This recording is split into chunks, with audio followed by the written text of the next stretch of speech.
राम नहीं आए काम, अयोध्या तो हारे ही, पूरे मंडल से भाजपा का सफाया। दोस्तों, देश ही नहीं दुनिया भर में अयोध्या सीट पर बीजेपी की हार सबसे ज्यादा चर्चा में। जिस अयोध्या में इसी साल 22 जनवरी को नए राम मंदिर में प्राण प्रतिष्ठा के बाद देश भर में 2024 के चुनाव का आगाज हुआ, बीजेपी वही अयोध्या हार गई। पिछले 40 सालों से जिस अयोध्या के राम मंदिर आंदोलन की बदौलत बीजेपी ने अपनी पूरी पार्टी खड़ी कर ली, वह अयोध्या भाजपा राम मंदिर के प्राण प्रतिष्ठा के कुछ महीनों के भीतर ही हार गई। चुनाव के समय पीएम मोदी से लेकर सीएम योगी आदित्यनाथ सहित बीजेपी के तमाम बड़े नेता राम मंदिर मुद्दे का जिक्र करते नजर आए थे। बीजेपी के छोटे बड़े नेता कह रहे थे, जो राम को लाए हैं हम उनको लाएंगे। राम मंदिर मुद्दे की सियासी प्रयोगशाला कहे जाने वाले यूपी में बीजेपी ने चुनावी लाभ लेने की कोशिश की, लेकिन यह मुद्दा पूरी तरह से बैकफायर कर गया। बीजेपी को उसी अयोध्या में चुनाव हार का सामना नहीं करना पड़ा जहां राम मंदिर स्थित है, बल्कि अयोध्या के आसपास की सभी सीटें हार गई, जिस वजह से सोशल मीडिया में अयोध्या वासियों के प्रति लोगों का गुस्सा देखा जा रहा है। कोई कह रहा है कि अयोध्या जाइए तो खाना और प्रसाद ले जाए, तो कोई कह रहा है कि वहां के पंडितों को दान ना दीजिए। सोशल मीडिया पर रिजल्ट आने के बाद से एक्स पर अयोध्या ट्रेंड में छाया हुआ है, लेकिन आखिर क्या वजह है जिसे अयोध्या वासियों ने बीजेपी को नकार दिया, बताते हैं आपको आगे इस वीडियो में। लेकिन आगे बढ़ने से पहले आप इस वीडियो को एक लाइक कर दीजिए और चैनल को सब्सक्राइब कर लीजिए। 2024 आम चुनाव के नतीजों के बाद सबसे ज्यादा अचंभा बीजेपी लॉस्ट अयोध्या इसी पंक्ति के साथ उठ रहा है। बीजेपी के लल्लू सिंह को 4,42,000 वोट मिले, जबकि समाजवादी पार्टी के उम्मीदवार अवधेश प्रसाद को 5,96,000 मिले। हार का अंतर 55,000 रहा। भाजपा बीते 3 दशक से राम मंदिर के नाम पर राजनीति कर रही है। रथ यात्रा और बाबरी मस्जिद के विध्वंस से लेकर भूमि पूजन, फिर राम लल्ला की प्राण प्रतिष्ठा तक। मगर राम मंदिर निर्माण के बमुश्किल 4 महीने बाद भाजपा फैजाबाद लोकसभा सीट हार गई। वही फैजाबाद सीट जिसका हिस्सा है अयोध्या, जहां मंदिर बना है। दोस्तों, राम मंदिर का निर्माण भाजपा के प्रमुख वैचारिक प्रोजेक्ट्स में से एक रहा है और इस चुनाव में उनका सबसे बड़ा आकर्षण भाजपा की रैलियों में अक्सर मंदिर वही बनाया है। 500 सालों बाद राम लल्ला अपने घर में आए हैं और जो राम को लाए हैं हम उनको लाएंगे जैसे नारे लगाए जाते थे। ऐसे में लल्लू सिंह का हारना अनएक्सपेक्टेड। 1991 में जरूर भाजपा के विनय कटियार ने फैजाबाद का लोकसभा चुनाव जीता और उसी वर्ष फैजाबाद की 5 विधानसभा सीटों पर भाजपा ने जीत दर्ज की।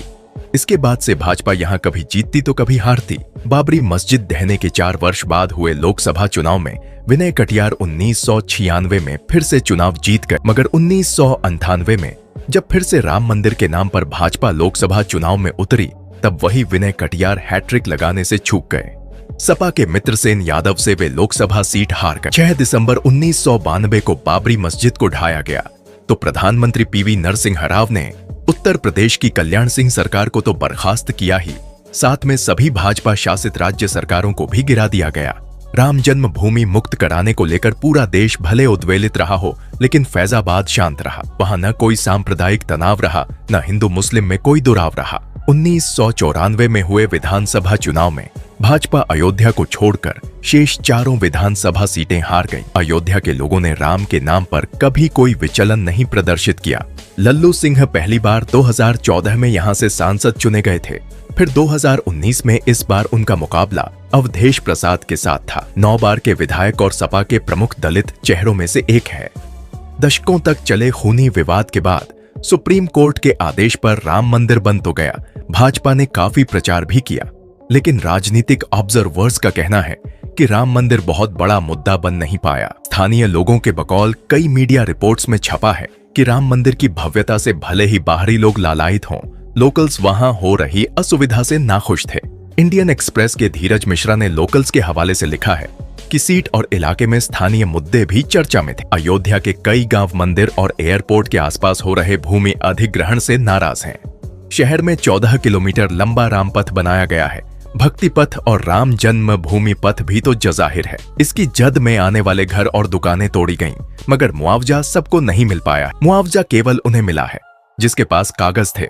रॉयटर्स समेत कई मीडिया रिपोर्ट्स में इसकी मिसाल मिलती है। किसी शख्स की 200 साल पुरानी कोई दुकान थी, लेकिन उसके पास कागज नहीं थे, तो उसकी दुकान तो तोड़ी गई मगर मुआवजा नहीं दिया गया। इस वजह से लोगों के बीच नाराजगी थी। भूमि अधिग्रहण के अलावा बेरोजगारी, महंगाई और संविधान बदलने वाला नारा भी हार की वजहों में गिना जा सकता है। वैसे तो भाजपा ने अपने मैनिफेस्टो में ये कहीं नहीं लिखा है कि वो संविधान बदलेंगे, मगर अप्रैल 2024 में लल्लू सिंह ने कहा था कि सरकार तो 272 सीटों पर ही बन जाती है, लेकिन संविधान बदलने के लिए 2/3 सीटें चाहिए होती हैं। इससे मोटा मोटी यही प्रतीत होता है कि जिन राम जी का नाम पूरे देश की जनता के रोंगटे खड़े कर देता है, उनका नाम उनकी मातृभूमि में कोई संचार नहीं पैदा कर पाता। अयोध्या के वरिष्ठ पत्रकार इंदु भूषण पांडेय बताते हैं कि जब जब राम नाम को इनकैश करने की कोशिश की जाती है, अयोध्या की जनता बिफर जाती है।